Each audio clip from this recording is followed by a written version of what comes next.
जादुई रोटियां। सरजू का एक खाने का ढाबा था जिसकी कमाई पर ही घर की आर्थिक जरूरत आश्रित थी। सवेरे के 8 बज गए, नवाबजादे उठे कि नहीं। उस दंपत्ति का इकलौता बेटा था रौनक, जिसकी उम्र 24 बरस हो चुकी थी। इसके बावजूद भी वो कभी अपने पिता के काम में हाथ नहीं बटाता था। बुरी तरह से आलस में डूबने के चलते जब भी उसे कोई काम कहा जाता तो वो आनाकानी करके उसे टाल दिया करता था। आज सवेरे उसकी माँ मुग्धा उसके कमरे में दस्तक देते हुए कहती है, रौनक, उठ जा बेटा, सूरज सर पर चढ़ा आया है। माँ सोने दो ना। रौनक चादर ताने सो जाता है। ये देख मुग्धा उसे झकझोरते हुए उठा देती है। कितना सुहाना ख्वाब था। मैं 5 सितारा होटल का मालिक बन चुका था, आपने सब तोड़ दिया। ख्वाबों की दुनिया से बाहर निकल। पूरे 24 बरस का हो चुका है तू। तेरी उम्र के नौजवान घर बार की जिम्मेदारियों को बखूबी संभाल रहे हैं। एक तेरा स्वाभिमान तुझे दुत्कारता नहीं क्या? नौजवान बेटे के रहते तेरे पिता पूरा दिन अकेले ढाबा संभालते हैं। माँ, जब तक आप मुझे हर सवेरे ये ताने नहीं मारती, आपके पेट का पानी नहीं पचता क्या? कभी कभी तो मुझे यकीन ही नहीं होता कि आपने मुझे अपनी ही कोख से जन्म दिया है। रौनक की भड़ास देखकर मुग्धा के सब्र का बांध टूट पड़ता है और वो गुस्से से झुंझलाकर उसे एक तमाचा जड़ते हुए कहती है, वाह मेरे लाल वाह, क्या खूब मोल चुकाया है तूने अपनी माँ की ममता का। मैंने कभी सोचा नहीं था कि तू अपनी माँ के दूध का कर्ज कुछ इस तरह चुकाएगा। मेरा इस घर में आपको रहना इतना ही खटकता है ना, तो जा रहा हूं मैं यहाँ से। रौनक पैर पटकते हुए घर बार छोड़कर निकल पड़ता है। वो मीलों पैदल चलकर एक नदी किनारे आ बैठता है जहाँ चारों ओर घना सन्नाटा छाया हुआ था। रोहन अपने अक्ष को पानी में देखते हुए कहता है, क्या मैं सचमुच इतना बुरा हूं? मुझे माँ से वैसे लहजे में बात नहीं करनी चाहिए थी। वो अपने अक्ष से बातें करते हुए पछतावा जाहिर करता है। देर शाम सरजू घर लौट कर आता है। ये लो भगवान, ढाबे का खाना बच गया था तो घर ले आया। रौनक घर छोड़कर न जाने कहाँ चला गया है। रोते बिलखते हुए मुग्धा सरजू को सवेरे का वृतांत बताती है। मुग्धा, रौनक नौजवान है, गरम खून है उसका, गुस्से में कहीं बैठा होगा, आ जाएगा। अचानक रौनक आंखों में आंसू लिए घर के भीतर आ धमकते हुए कहता है, माँ मुझे माफ कर दो, मैं अपनी कमियों को पहचान चुका हूँ। अब से पिताजी के ढाबे की जिम्मेदारी मैं संभालूंगा। रौनक में आए बदलावों को देखकर उसके माता पिता फूले नहीं समाते। अगले सवेरे रौनक ढाबे पर पहुंचकर चाव से भट्टी में रोटियां सेकता है। तभी एक भिखारी हाथ फैलाकर खाना मांगते हुए कहता है, अरे इस भूखे भिखारी को कुछ दे दो खाने को, भूख के मारे अंतड़ियां सूखने को हो रही हैं बेटा। अभी तक तो ढाबे की बोनी भी नहीं हुई, मगर एक भूखे को खाना खिलाना पुण्य की कमाई है। वो खाने से सजी थाली भिखारी के आगे परोसता है। खा चुकने के पश्चात भिखारी कहता है, तुम्हारी बनाई ये रोटियां बेहद लाजवाब थीं। ईश्वर तुम्हारे ढाबे को बहुत बढ़ाए बेटा। भिखारी के जाने के पश्चात एक बुढ़िया लाठी के सहारे चलकर ढाबे पर आती है। बेटा, इस बुढ़िया पर रहम खाओ, परिवार और हालातों की मारी हूँ मैं। बुढ़िया की बदतर हालत देख रौनक का मन पिघल जाता है और वो उसे भरपेट खाना खिलाता है। ये बची हुई रोटियां आप लेते हुए जाइए, एकदम ताजी हैं, रास्ते में आपके खाने के काम आएंगी। शुक्रिया बेटा। उस रोज पूरा दिन रौनक की दुकान पर भिखारियों की फौज आकर खाना खाकर चली जाती है। बनी हुई तमाम रोटियां खत्म होने के बाद वो परेशान होकर कहता है, अरे सारी रोटियां तो गरीबों को खिलाने में खत्म हो गई, अब तक एक पैसे की कमाई नहीं हुई, जाने पिताजी को क्या जवाब दूंगा। वो ये सोच ही रहा था कि तंदूर की धधकती भट्टी के बीच से शोभायमान वस्त्र धारण किए एक देवी, जिनके चारों ओर आग की लपटें धधक रही थी, बाहर आती है। रौनक उसे देख भौचक्का रह जाता है। भयभीत ना हो पुत्र, मैं अग्नि देवी हूँ। ये आग उसी का प्रतीक है। तुम एक दयावान पुरुष हो, जिसने बिना कुछ सोच विचार के इस भट्टी के घनघोर तपिश में जूझकर रोटियां तैयार की, मगर बिना मेहनताने के परवाह किए उन गरीबों को खिला दिया।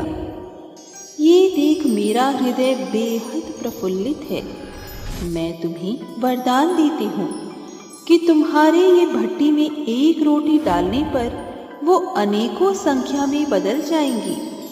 साथ ही वो जादुई रोटियां स्वाद से भरपूर होंगी और अब से तुम्हारी दुकान की रोटियां फिर कभी नहीं घटेंगी।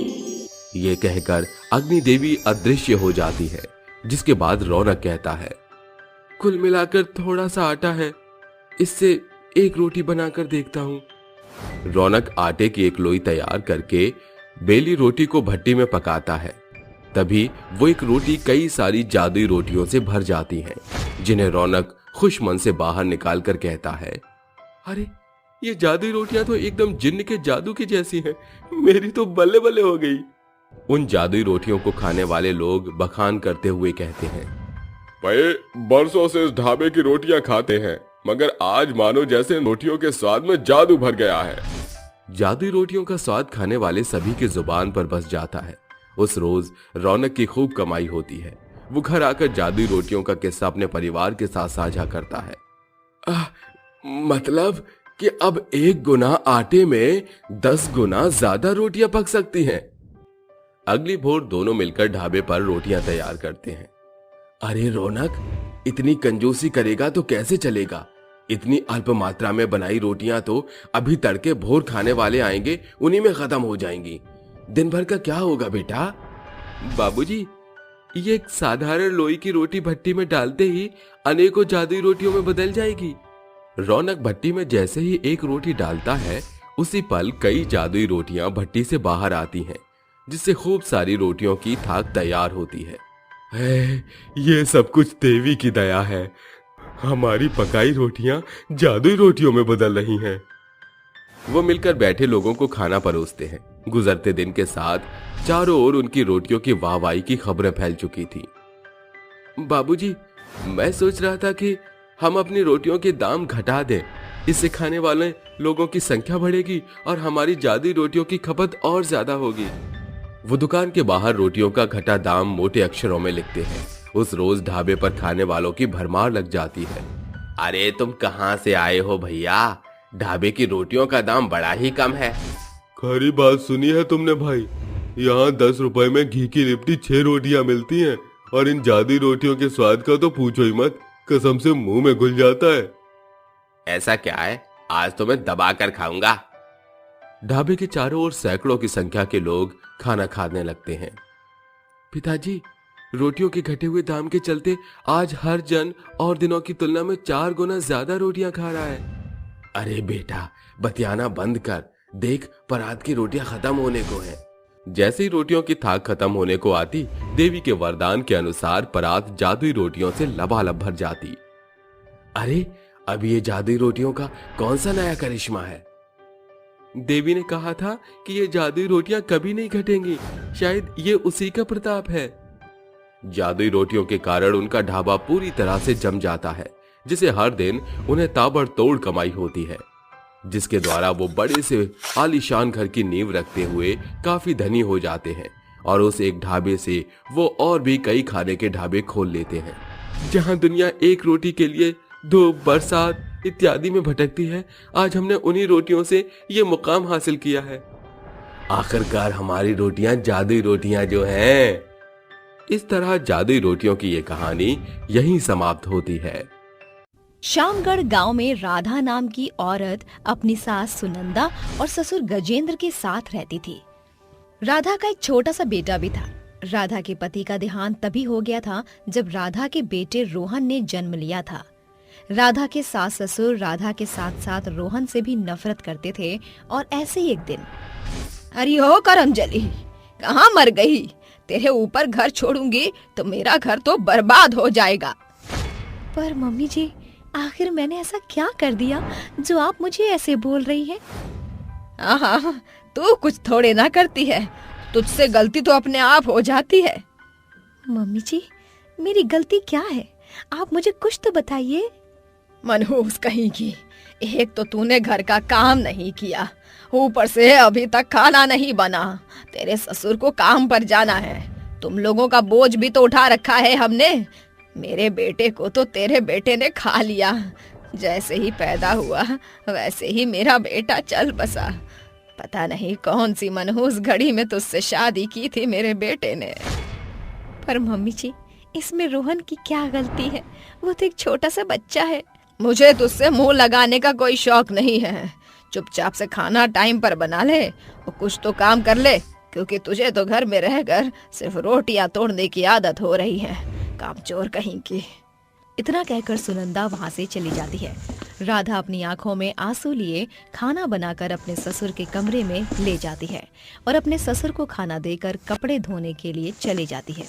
राधा कपड़े धोने लगती है, जबकि तभी एक बार फिर सुनंदा आ जाती है और उससे बोलती है, अरे वाह, आज तो बिना कहे तू कपड़े धो रही है। एक काम कर, ये तेरे ससुर के और मेरे थोड़े कपड़े हैं, इसको भी धो दे। पर मम्मी जी, इसको तो मैंने कल ही धोया था। अगर तूने धोया था तो आज नहीं धोएगी क्या? चुपचाप इसे धो। राधा को अब ना चाहते हुए भी साफ और धुले हुए कपड़े धोने पड़ रहे थे और देखते ही देखते अब कुछ महीने बीत जाते हैं, लेकिन राधा की सास अभी भी नहीं सुधरी थी और आए दिन उस पर कोई न कोई अत्याचार करती रहती। एक दिन राधा का ससुर राधा के पास आता है और उससे बोलता है, अरे बहू, तुम्हारी सास और मैं बाहर जा रहे हैं, अगर तुम्हें कुछ भी मंगवाना हो तो बता दो। नहीं पापा जी, मुझे कुछ नहीं मंगवाना है, आप लोग जाइए, मैं घर का ख्याल रख लूंगी। इतना कहकर राधा वहाँ से चली जाती है। जैसे ही राधा जाती है कि तभी वहाँ पर सुनंदा आ जाती है और अपने पति से बोलती है, गजेंद्र जी, अब इसका बोझ नहीं संभाल सकती मैं। अभी तो इसका बेटा ज्यादा बड़ा नहीं हुआ है, लेकिन जब इसका बेटा बड़ा होगा तो इसके साथ साथ इसके बेटे का भी खर्च हमें ही उठाना पड़ेगा। इससे तो अच्छा है कि ये इससे छुटकारा पा लिया जाए। वो कैसे? हम बाजार जा रहे हैं, वहाँ से इस मनहूस के लिए जंजीर मिट्टी का तेल लेकर आ जाएंगे और इसको जलाकर मार देंगे। अरे वाह भगवान, ये आइडिया तो तुमने बहुत ही अच्छा दिया है। इसको हम जल्दी से मार के आराम से अपनी जिंदगी जिया करेंगे। आपस में बात करने के बाद वो बाहर जाने के लिए दरवाजा खोलते हैं कि तभी दरवाजे पर राधा की बहन रानी आ जाती है और सुनंदा और गजेंद्र के पैर छूते हुए उनको प्रणाम करती है। ये देख सुनंदा और गजेंद्र थोड़े चिढ़ जाते हैं और मुंह बनाते हुए उसको अंदर जाने के लिए बोलते हैं। अरे रानी बेटा, तुम कब आई? और अगर आ ही गई हो तो जाओ अपनी बहन के पास, हम दोनों तो मार्केट जा रहे हैं। ठीक है अंकल जी, मैं दीदी के पास जाकर थोड़ी देर बैठ जाती हूँ। इतना कहकर सुनंदा और गजेंद्र मार्केट की तरफ चले जाते हैं और रानी राधा के पास चली जाती है।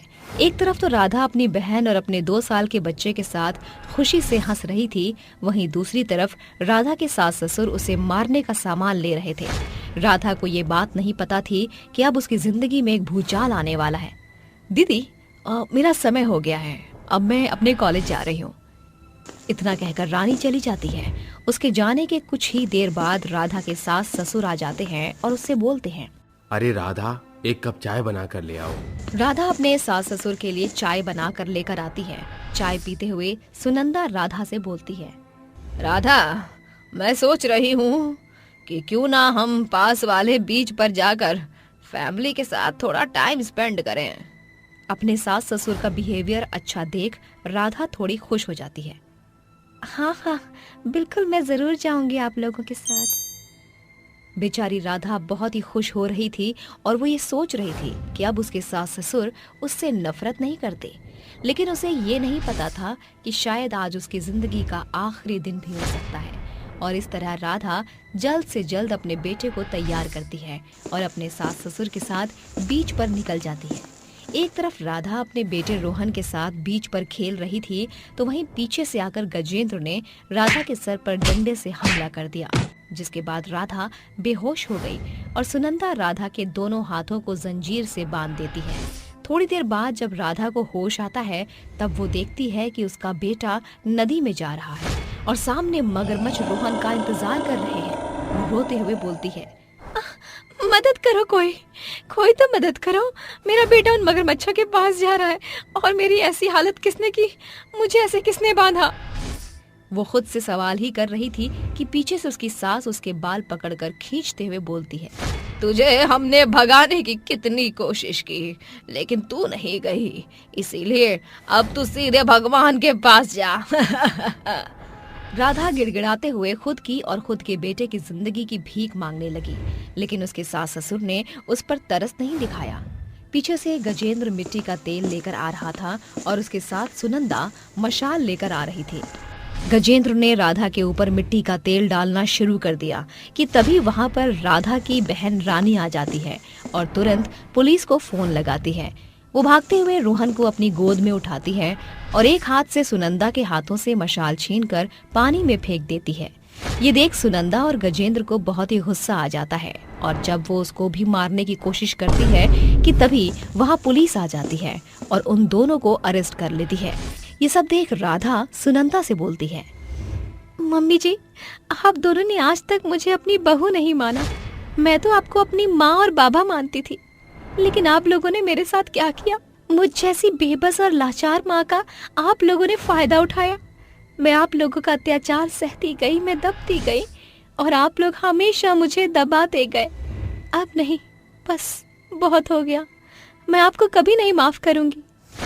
इतना कहकर राधा रानी के गले लग जाती है और फूट फूट कर रोने लगती है। राधा रानी की वजह से बच गई। वहीं दूसरी तरफ सुनंदा और गजेंद्र को 16 साल की जेल हो गई और राधा अपने बेटे रोहन के साथ खुशी से रहने लगी। बहुत समय पहले मखना नाम का गांव था। चारों ओर हरियाली से भरा मखना गांव बहुत सुंदर और शांत गांव था। गांव के बीच से निकलती नदी, गाय बैलों के चरने के लिए खूब सारी घास और हरे भरे लहलहाते खेत मखना गांव को एक आदर्श गांव बनाते थे। लेकिन दूर से सुंदर और खुश दिखने वाला मखना गांव की सच्चाई कुछ और ही थी। खेत खलिहानों में मेहनत करने के बाद गांव के लोग अक्सर रात में गांव की सीमा से सटे जंगल तक टहलने जाते थे और एक दूसरे का हाल चाल लेते थे। लेकिन लगभग 40 सालों से लोगों का गर्मी के मौसम में यूं रात में जंगल तक टहलना कम हो गया था, क्योंकि अब जो भी रात में टहलने निकलता तो कभी वापस नहीं आता।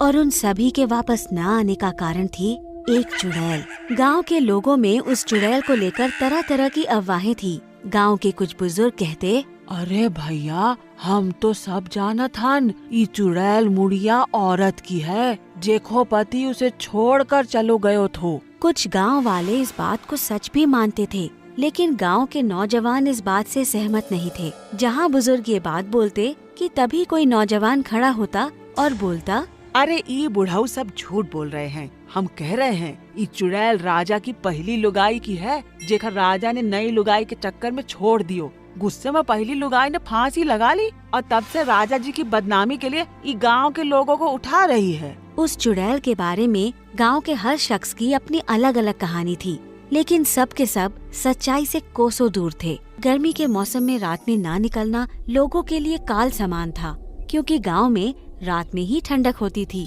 और गर्मी में दिन भर खेत में शरीर तपाने के बाद रात की वह सैर ही थी जो गांव वालों को आराम देती थी। लेकिन अब उस चुड़ैल की वजह से उनका ये चैन भी छिन गया था।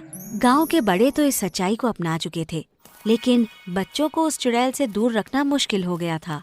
ऐसी ही गर्मी की एक रात में गांव में अनिल नाम का किसान अपनी पत्नी से बोला, अरे भाग्यवान, तुम्हें क्या लागत है, ये चुड़ैल असली है भी या नहीं?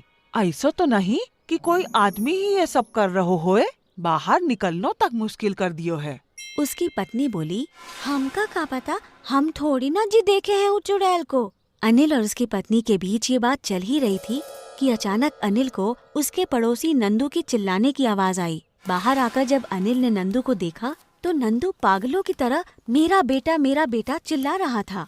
अनिल नंदू के पास गया और उसे पकड़कर बोला, अरे ओ नंदू, पगला गए हो का? अरे काहे चिल्ला रहे हो, शांति से बताओ तो।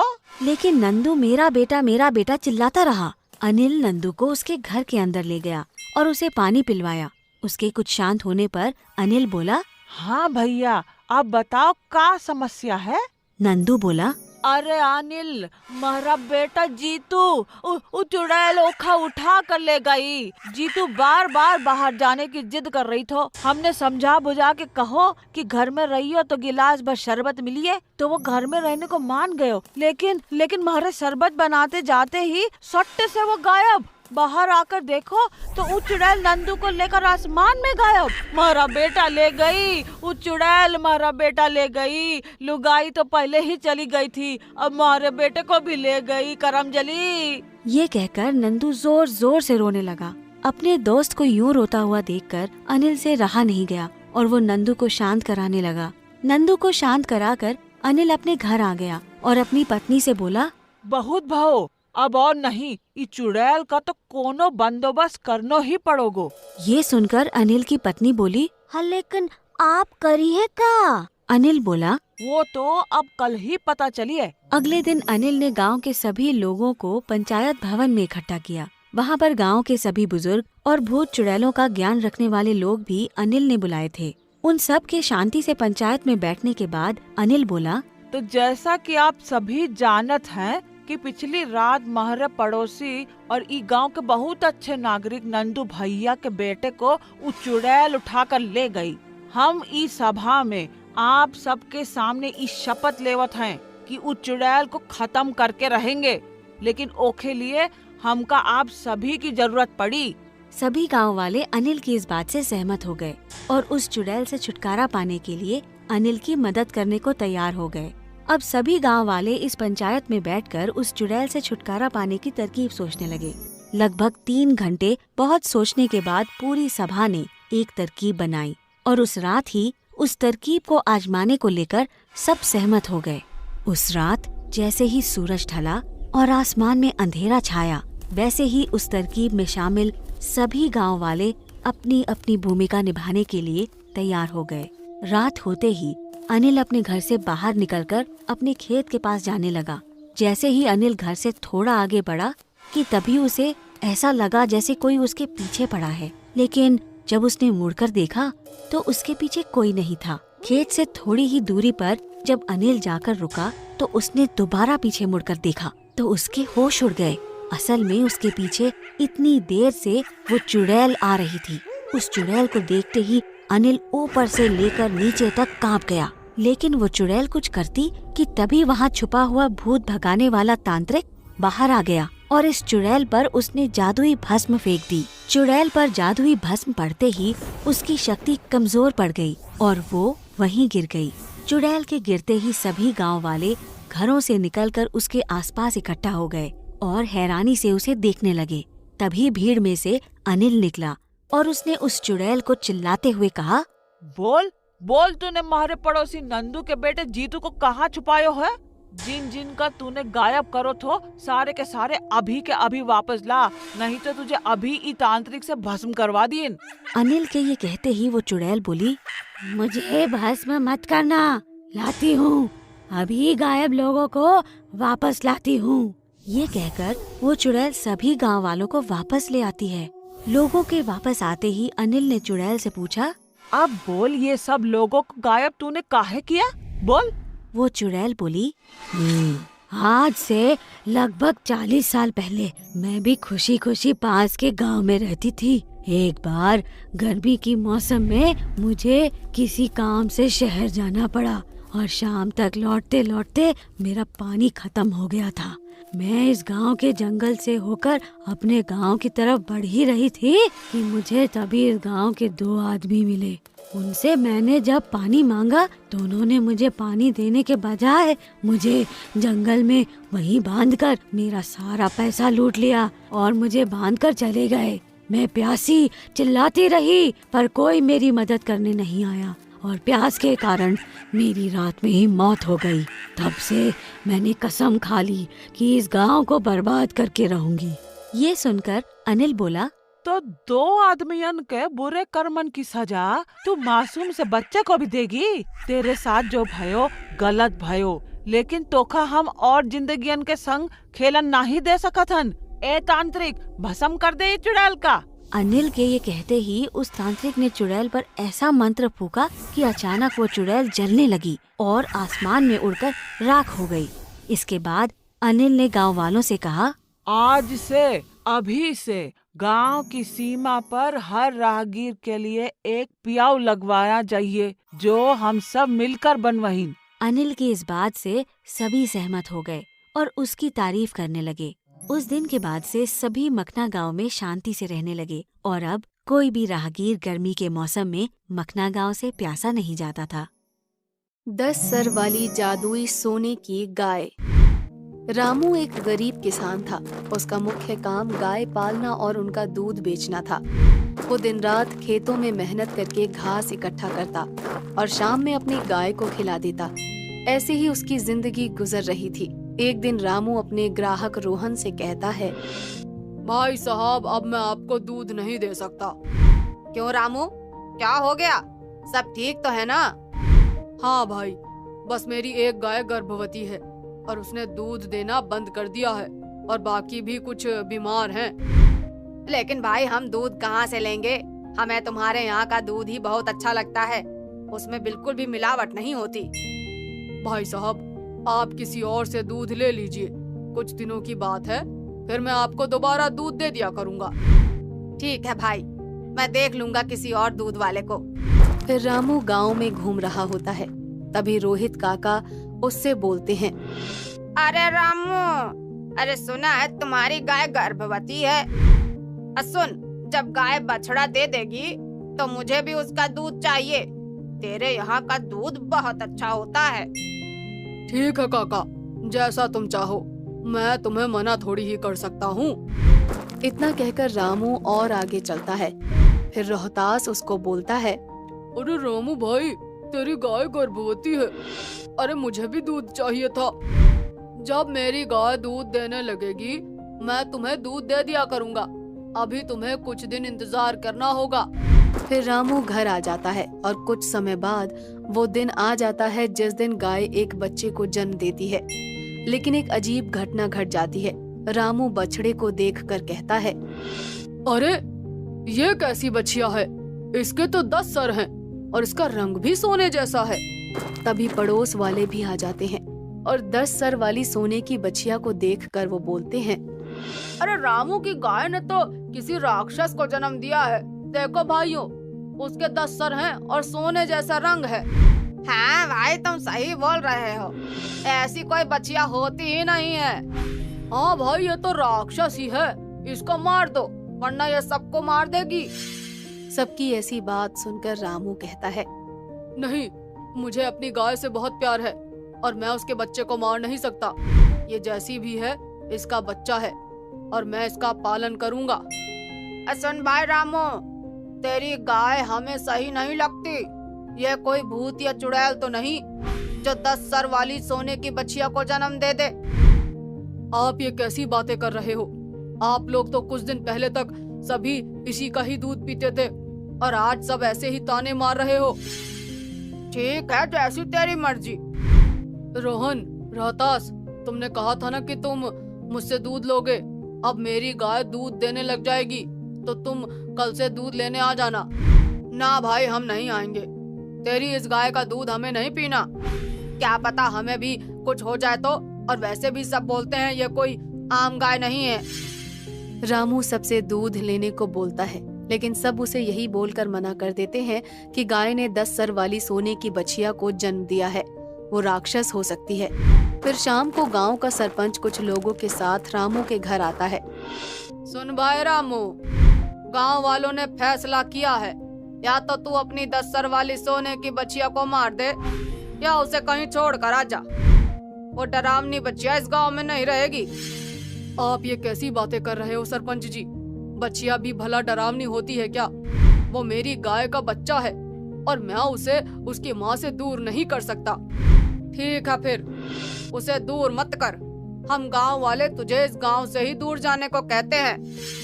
ठीक है सरपंच जी, मैं अपनी 10 सर वाली सोने की बछिया को और अपनी गाय को लेकर चला जाता हूँ। रामू अपनी सारी गाय और 10 सर वाली सोने की बछिया को लेकर गांव से निकल जाता है। फिर रामू अपने मन में कहता है, मैंने सब लोगों की कितनी सेवा की थी, उसका ये सिला मिला है मुझे आज।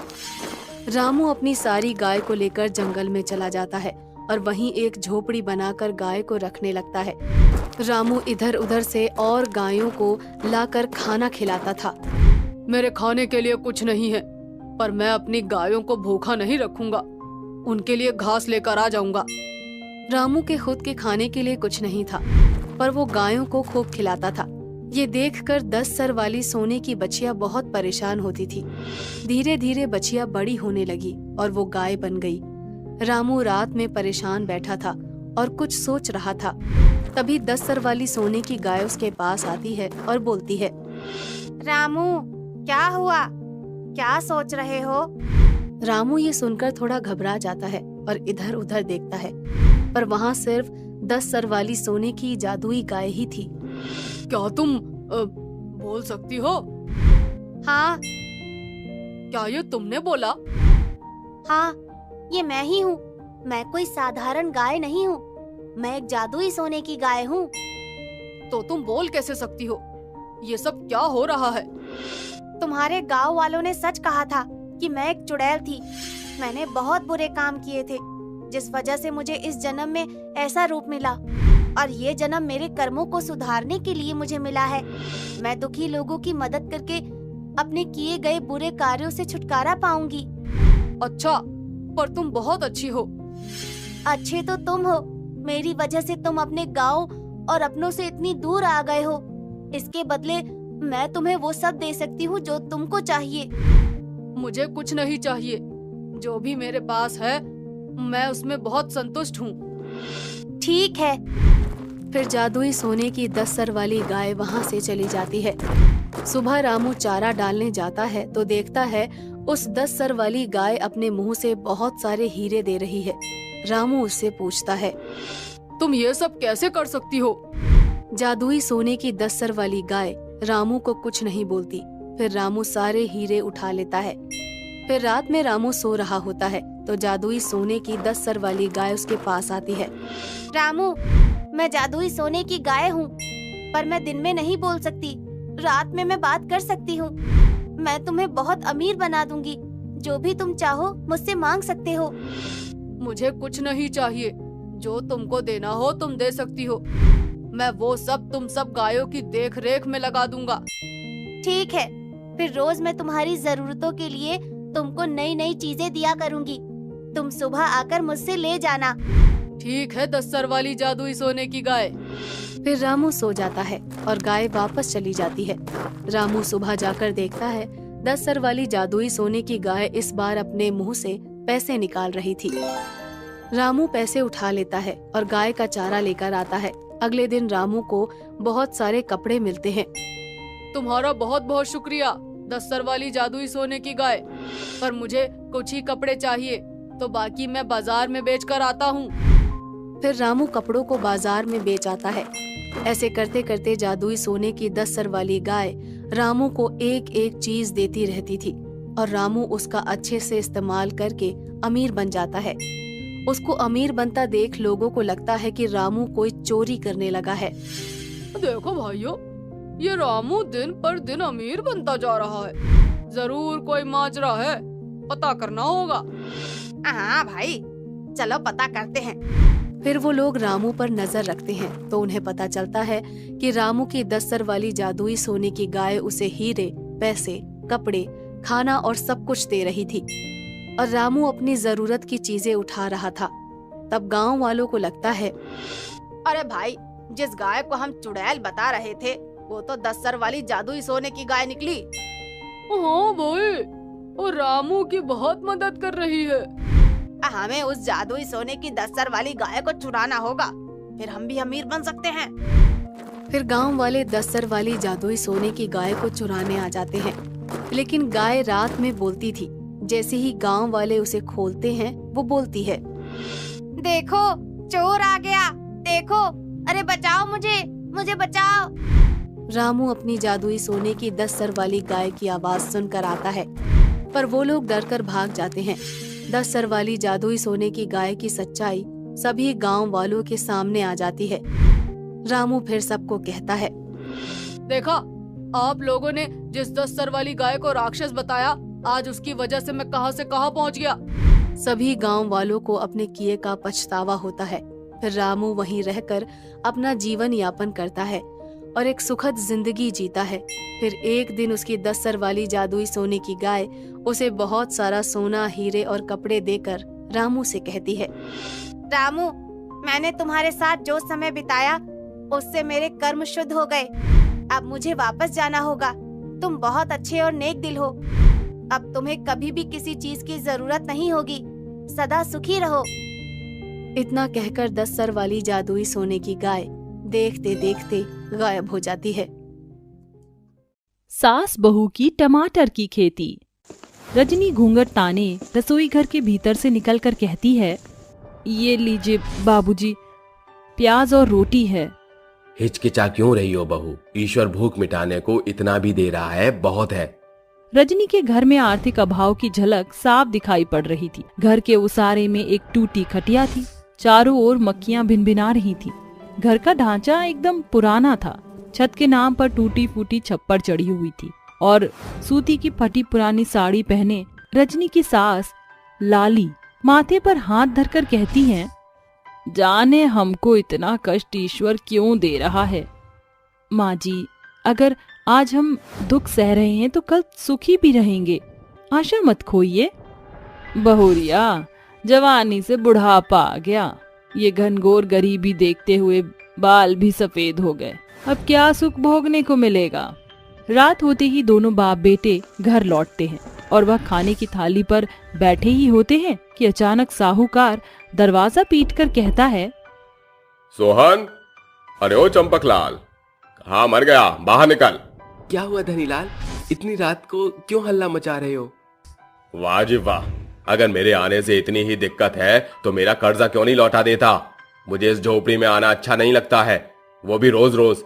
तुम जैसे भूखे नंगों की शक्ल देखने के लिए हमें आना पड़ता है। उस रात चारों में से किसी को भी नींद नहीं आती। करवटें बदले हुए सवेरा हो जाता है। जहां माधव बड़े बड़े जमींदारों के खेतों में बटाईदार के तौर पर काम करता था, तो वहीं बूढ़ा सोहन जमींदारों के फसलों की रखवाली किया करता था। सासू माँ, घर का सारा कामकाज तो दोपहर तक खत्म हो जाता है, क्यों ना हम भी खेती बाड़ी करें। इससे 4 पैसे आएंगे तो घर का कर्जा उतारने में बाबूजी की मदद कर पाएंगे। पर बहू, हमको खेती का कुछ ज्ञान भी नहीं है और हम उगाएंगे क्या।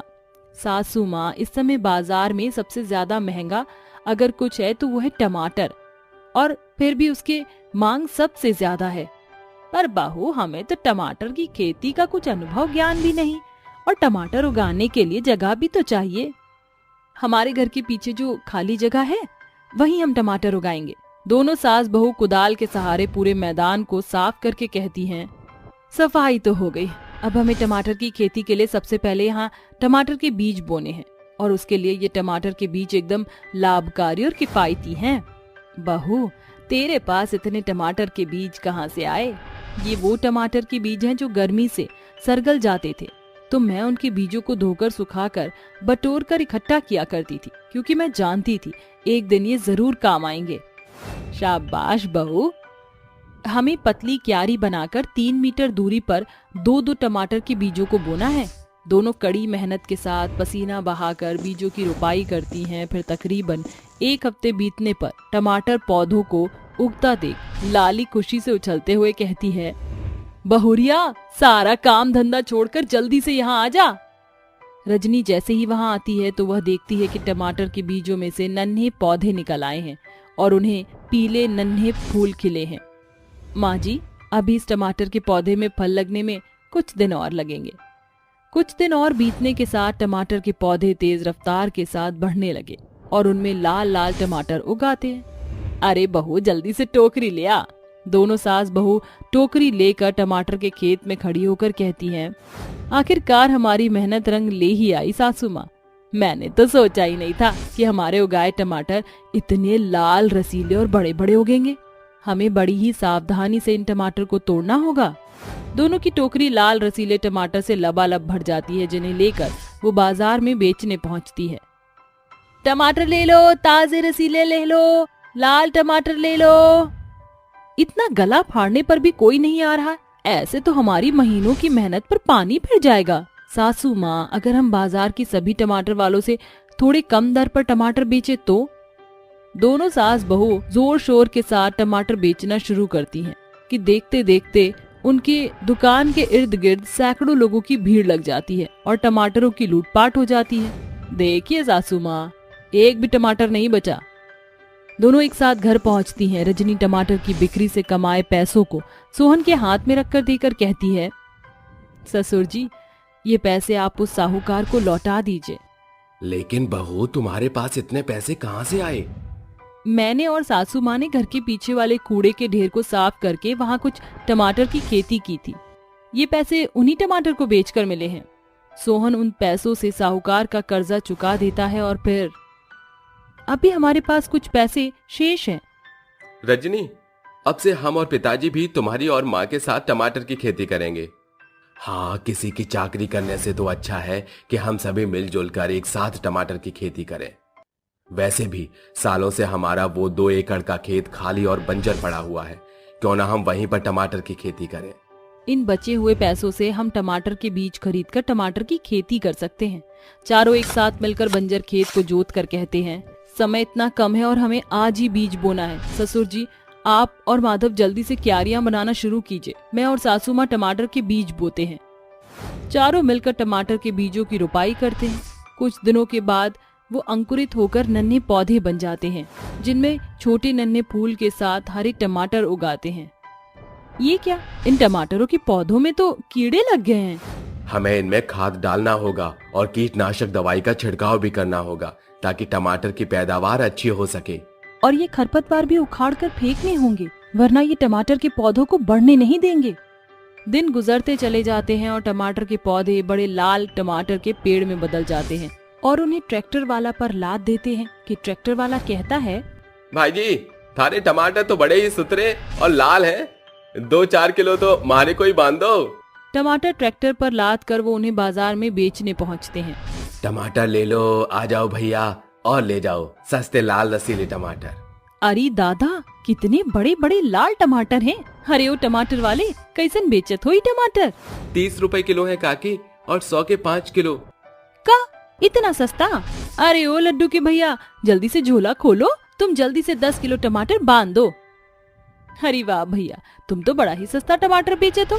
बाकी टमाटर वालों ने तो लूट मचा रखी है। ढीले ढीले सड़े टमाटर भी 50 रुपए किलो बेचत है ससुरे। देखते ही देखते सभी ग्राहक ट्रैक्टर के पास भीड़ लगा लेते हैं और टमाटर की लूट मच जाती है और चारों घर आकर कहते हैं, इतना पैसा तो हमने जीवन भर में एक साथ भी नहीं देखा था, जितना टमाटर को बेचकर हमने कमाया है। सासू माँ, एक पल के लिए तो मैं डर गई थी कि पता नहीं टमाटर की पैदावार अच्छी होगी भी कि नहीं, पर ससुर जी को खेती बाड़ी का अच्छा ज्ञान होने के कारण अच्छी फसल हुई। मुझसे ज्यादा ये सब तेरे ही सोच का परिणाम है बहू। मैं तो सिर्फ इतना जानती हूँ कि परिश्रम करना हमारा काम है और फल देना ईश्वर का। कुछ ढीले टमाटर अब भी बचे, मैं सोच रही हूँ उनसे हम सॉस बनाकर बेचें। बहू, सिर्फ सॉस ही क्यों, टमाटर की चटनी क्यों ना हम सास बहू टमाटर के जूस का ठेला ही खोल दे। और हम दोनों बाप बेटे टमाटर की खेती करेंगे और एक साथ उन्हें बेचेंगे। किसी ने सच कहा है कि एकता में बल होता है और जहाँ कल तक वो चारों कर्ज के बोझ तले दबे थे, उनका एक छोटा कदम उन्हें कामयाबी के शिखर पर लाकर खड़ा करता है। दोस्तों, कोई काम छोटा या बड़ा नहीं होता है, जरूरत है तो सिर्फ रजनी जैसी बड़ी सोच की। उस दिन के बाद से उनकी आर्थिक स्थिति एकदम सुधर जाती है और उनकी खेत के टमाटर गांव से लेकर शहर तक में बिकने लगे थे और अब वो काफी रईस हो चुके थे।